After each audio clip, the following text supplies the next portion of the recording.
అప్పలరాజు అన్నది ఒక సైకిక్ మనస్తత్వం ఉన్న ఒక వ్యక్తి.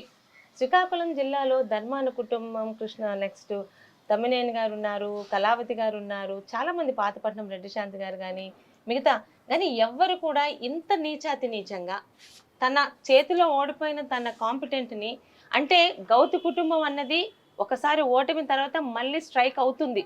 అమ్మాయిని మానసికంగా ఇబ్బంది పెడితే ఆడపిల్ల కాబట్టి భయపడో లేకపోతే బాధపడో ఈ కాన్స్టెన్సీని వదిలి వెళ్ళిపోతుందని ఒక నీచపు ఆలోచనతో టు డీప్ ఫ్రాంక్ అండి నన్ను వైసీపీ స్టేట్ మీడియా ఏ రోజు టార్గెట్ చేయలేదు. నిజంగా ఉన్నది ఉన్నట్టు మాట్లాడుకోవాలి.